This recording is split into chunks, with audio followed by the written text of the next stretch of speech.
In January 2009, a person or group named Satoshi Nakamoto uploaded a small piece of free shared software to the internet called the Bitcoin Protocol and asked others to copy and run it on their computer. Think of this program as a free virtual bank for the internet community.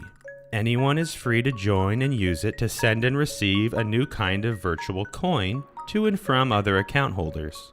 It was driven by a problem people had been trying to crack for 20 years: how to send cash in an electronic form over the internet. The one thing that's missing, but that will soon be developed, is a reliable e-cash, a method whereby on the internet you can transfer funds from A to B without A knowing B or B knowing A. The way in which I can take a $20 bill and hand it over to you. Before Bitcoin, the only way to make electronic payments over the internet was to call your bank or a company connected to your bank and ask them to move the money to the other person.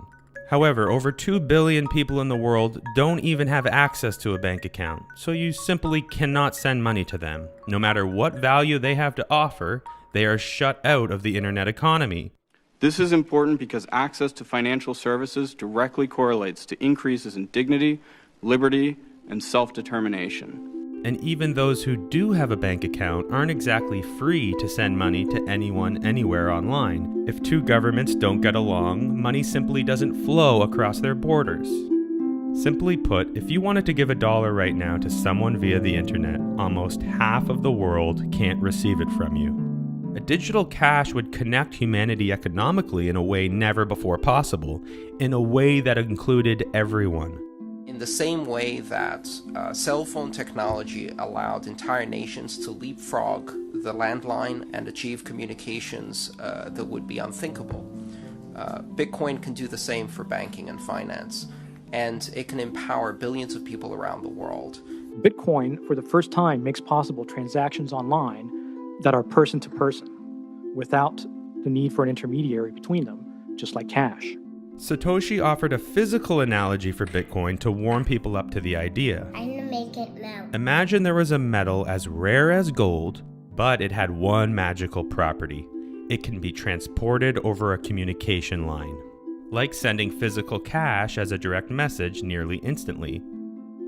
But Bitcoin isn't a boring gray metal, it's a virtual coin taking the form of a number. At first, these Bitcoins had no value at all. They were simply passed around for fun by people who were interested in the idea, like digital tickets to a fair which didn't yet exist. Gradually, hobbyists collected and sold Bitcoins for a fraction of a penny just to prove the system could work. Because once Bitcoin had any value at all, and therefore a price, it became a powerful social technology. This gave birth to a new layer of internet marketplaces which didn't require or even allow traditional money. A new freedom had emerged. Bitcoin was being used by people who had nothing to do with its creation, and no government could stop it. Though Satoshi was always worried about Bitcoin growing too fast from the start, this was not about making money. It was about freedom of exchange online.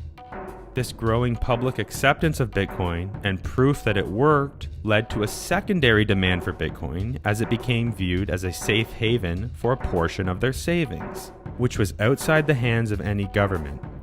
So the demand for both transactions on the network and investment in the network pushed the price of one Bitcoin right beside the price of an ounce of gold by December 2013. Gradually, larger and larger institutions adopted Bitcoin as a form of payment, and eventually forward-thinking governments began to recognize it as a legal payment method. I'm interested in coming to learn what is needed to ensure that this innovation can continue. I'm here to testify because I believe that digital currency represents one of the most important technical and economic innovations of our time. 4 years later, in December 2017, a speculative wave pushed the price of a single Bitcoin past 10 ounces of gold. But before getting to the method behind how Bitcoin works, the question most people get hung up on is, how can a number have value? Why would anyone in their right mind trade multiple ounces of gold for a number?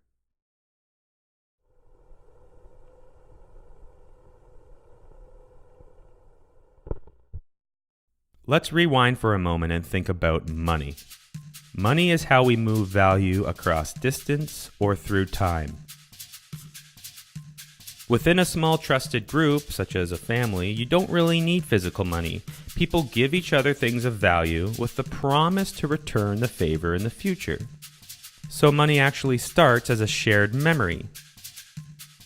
The very oldest written documents we can dig up show we often wrote down a list of promises to each other, known as a ledger. This is what we call digital money, money which takes the form of written symbols or digits. But this kind of written money only works if we trust the people we are making promises with. And so when humans traveled to distant regions to trade with people they've never met and may never meet again, they used physical money instead. This allowed them to settle trades immediately with no trust involved. And of all the kinds of physical money we've used throughout history, there is one pattern which emerges. We ended up using some form of treasure, often a rare rock. A typical rock at the beach won't work. Nobody values them because they are so plentiful. But once in a while you will find something more unique. A shiny rock, a tooth, a bone. Humans have a tendency to collect and treasure unique things. The value of these treasures was based on the fact that everyone knew they were rare. Rarity is the value. Remember, if you were alone on Earth, the value of any treasure wouldn't exist anymore. Think of this as symbolic value. It may seem strange to value rarity, but we all exhibit this phenomena beginning as children. We value things that other people have and we don't. It can drive us crazy. It can mean everything. Until we find out there are many copies of the same toy, and it's no longer unique. Suddenly, others don't value it as much, and it becomes worthless garbage. And we do this exact same thing as adults. We value things based on uniqueness or rarity, nothing to do with their actual utility. Throughout history, you'll see each culture uses their own kind of rare rock as money in their local region, and treasure in one region isn't always recognized as treasure in another. Gradually, as people began spreading around the world, a global treasure emerged, based on the rarest of rocks, precious metals. These are the shiny bits people noticed in rocks all over the world. We extracted this shiny stuff by grinding up the rocks, melting them down, and pouring out only the shiny stuff as pure metal. And we give the name precious metals to only the rarest of metals. Iron, for instance, is very useful. Almost everything is built out of it. But it isn't considered precious because there is so much of it around. That's why 1 ounce of iron is worth a few pennies. People only pay for its utility. Compare this to 1 ounce of gold, which is worth over $1,000. That's all driven by its rarity. Precious metals are an important form of money because they came to be valued everywhere on Earth. They work as a physical money that crosses all borders. The value of an ounce of gold is not dependent on any one culture. This explains why those in power have always tried to hoard and control gold. It's a form of global wealth. And so history is full of examples of people in power collecting as much precious metal as they could, stamping it into coins with the ruler's face on it, and leaking it into society via wages. Across cultures, history shows that gradually rulers realized the same thing, that the coins they pressed didn't need to be so precious. What was most important about a coin was not the metal content in it, but trust in the number on it. But it was the Chinese who first took this to its logical conclusion and put it into practice in the 11th century, when they created a money supply out of trusted numbers on paper with no connection to gold or any precious metal. It's exactly like what happens at the fair today. Money takes the form of tickets. Because the Chinese realized that the best way to control gold was to force everyone to sell their gold at the borders for a piece of trusted paper money. And like fare tickets, you couldn't go back and cash those pieces of paper in for gold. There was no link between the paper and the gold. Your only option was to spend the paper money in the economy.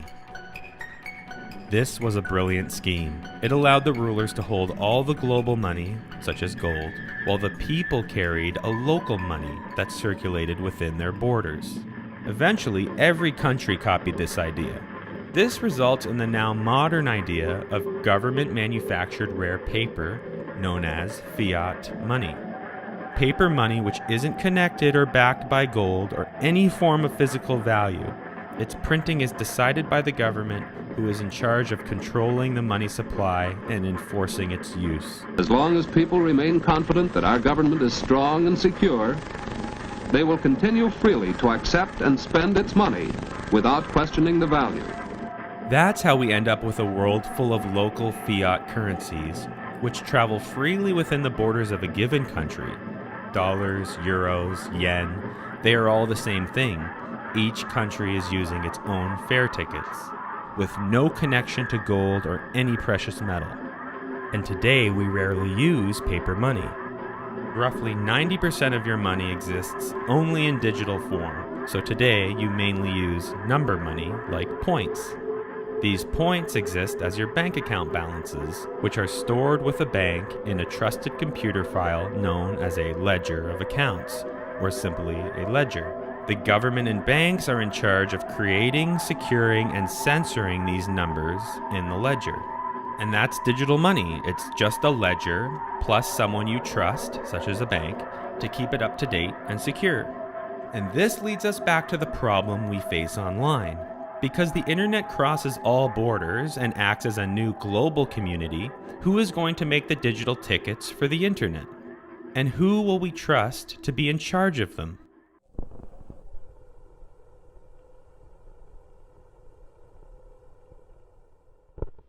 Bitcoin is the world's first completely decentralized digital currency. And it's the decentralized part of that sentence that is really unique. The key to Bitcoin is the way Satoshi flips the traditional model of trust on its head. Instead of letting a bank control a ledger, you share it with everyone. Anyone in the world can plug in a computer to download and track the Bitcoin ledger, known as a Bitcoin node. This shared file model is more secure than any government or bank ledger could hope to be. Consider when a highly controversial computer file leaks onto the internet. Those in power learned that it was simply impossible to stop, alter, or destroy that file because there are so many independent copies of that file. Bitcoin is one of a growing number of systems that turns this openness of the internet into its security advantage. But a bank isn't just a ledger. It's also the people which validate and update new transactions. A bank is a process.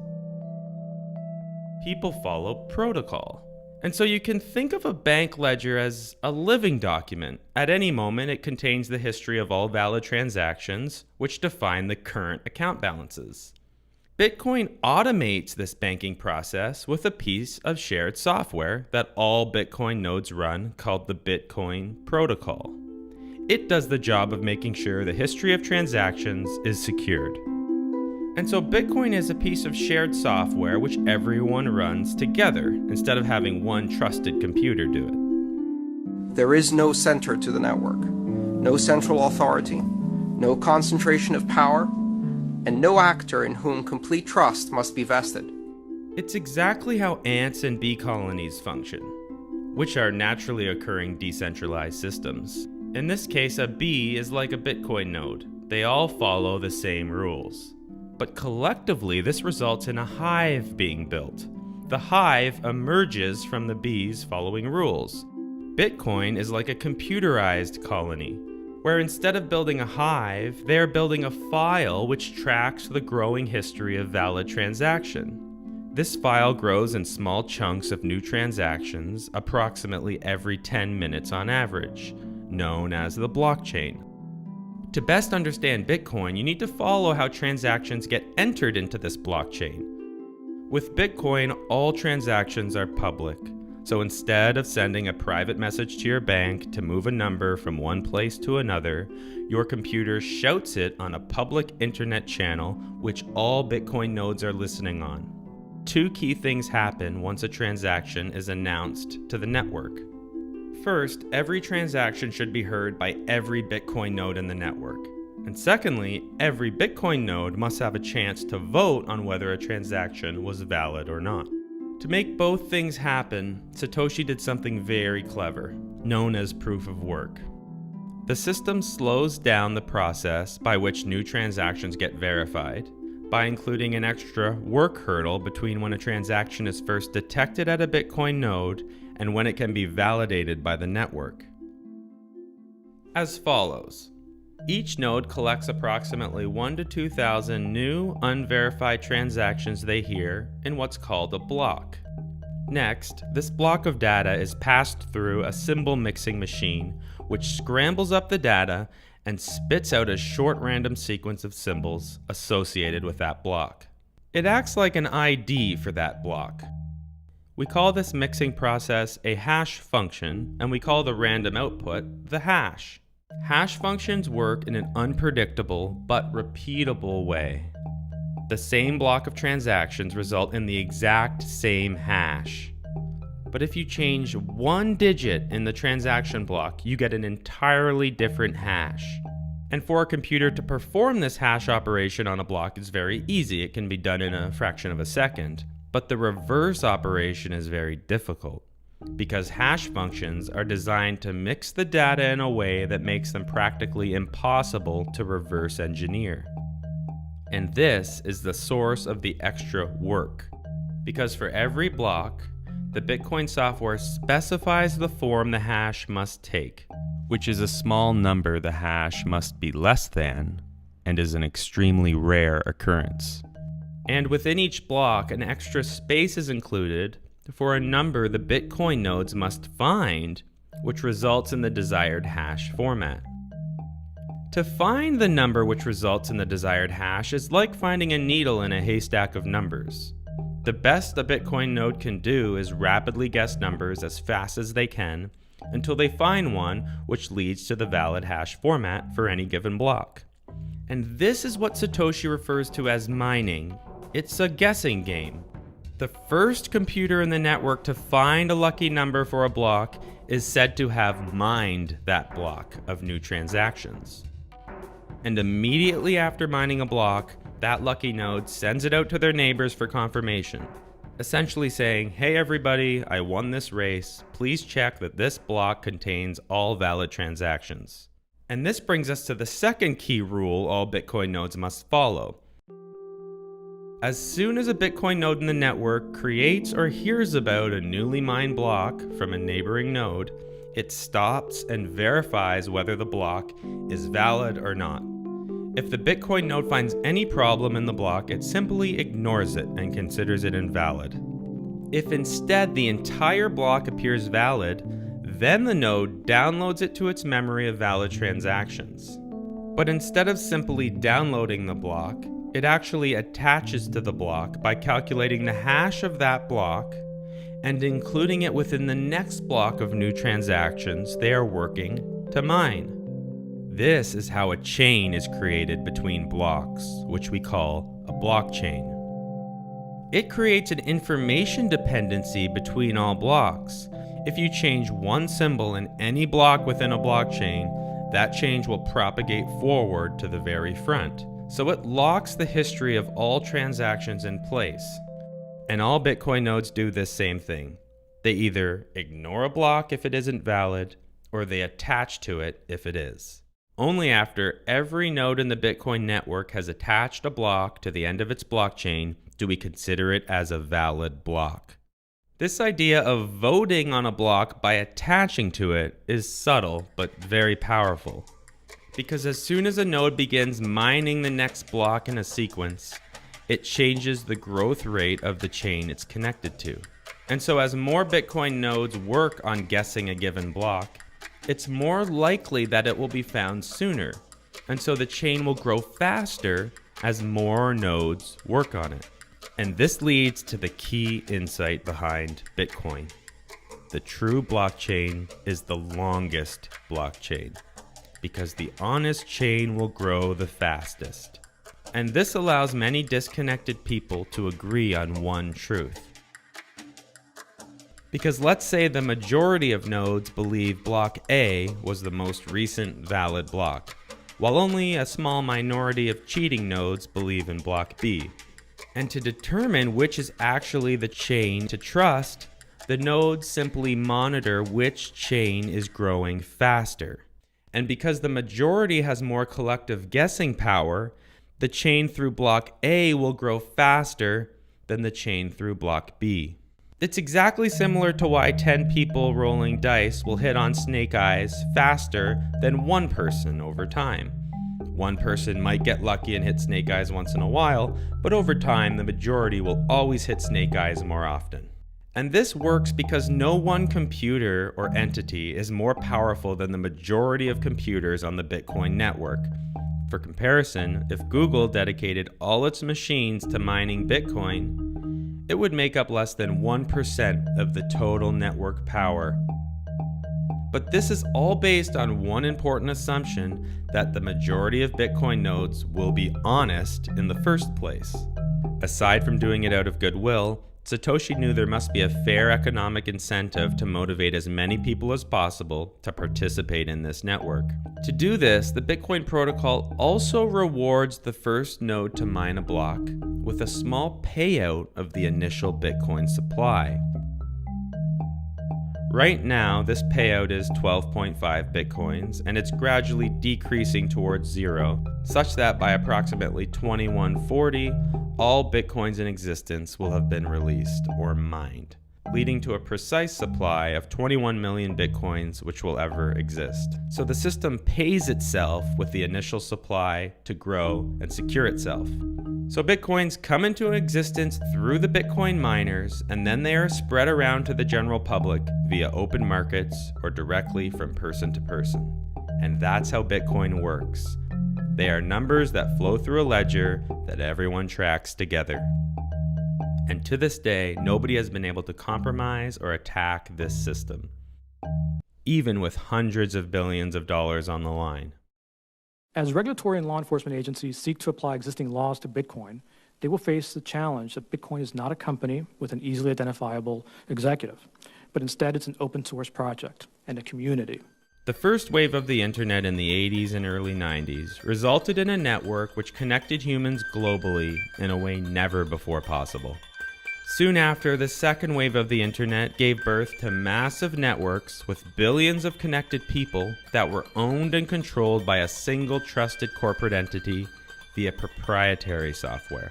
The idea behind Bitcoin, and some say the next wave of the internet, is to dissolve that border and replace the trusted entity and proprietary software with an open network running free shared software, which is available to everyone. And it's based on a new model where the crowd takes control of the software we use instead of a trusted third party. The question left in the wake of Bitcoin is, what's next? What would your reaction be to just a report with one recommendation, and that recommendation would be that there be no regulations and that we revisit this in, say, 5 years? I think that would be a very good idea. I think there is some room for clarification. Clarifying, for example, the tax status for individuals, or at least clarifying the right of an individual to make a choice in the currency they use as a consumer as entirely equivalent with any other national currency. In the near future, the Bitcoin protocol will also facilitate advanced payment services, and experiments are currently underway to provide additional non-financial services like property management and identity verification.